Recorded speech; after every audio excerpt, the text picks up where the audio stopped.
George is a part of the NBA family. Dysfunctional member right now.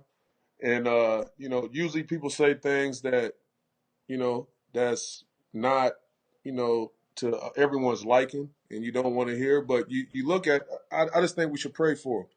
You look at the President Obama, he grew up without a father in his household. He turned out great. I grew up without a father in my household. I turned out great.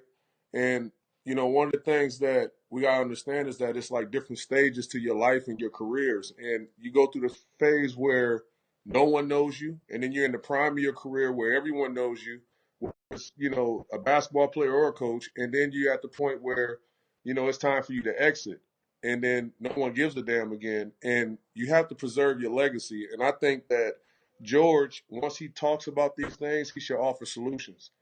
All right, I want to preserve my legacy. Here's a solution. This is what I dealt with. I felt like I had some athletes that didn't have fathers in their life, but I filled that void, or I found a way to connect with these guys in different ways instead of, saying things that's hurtful and, not building up the characters of these men that, you've been in position to kind of nurture. So I took it like I was blown away by the statement. And I'm pretty sure, JR and Kenya Martin and all those guys, they can speak for themselves. They all very like outspoken folks. And I saw their comments and they statements, and they didn't like that shit. They didn't like it one bit. The thing that I noticed is that I never had a problem dealing with any coach because I always found the good in every situation.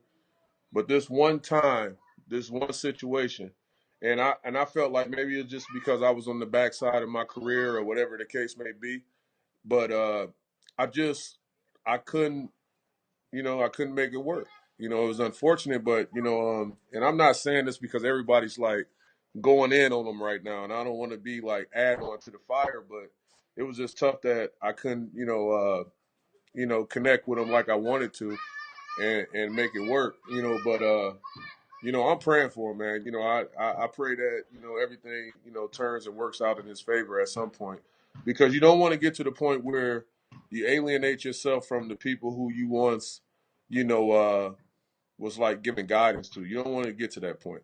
You want to be like, well, he learned a lot under the wing of a George Karl or something, but that's not going to happen now because he kind of alienated himself from those guys and from the NBA as a whole. I think guys are, a little skeptical about his position now and what he stands for. If you like what you just saw and you want to see more videos of your favorite athletes, crazy stories, and just all the best off-the-field stuff, subscribe to the TMZ Sports YouTube channel. The subscribe button is right here, and check out more of our exclusive content right here.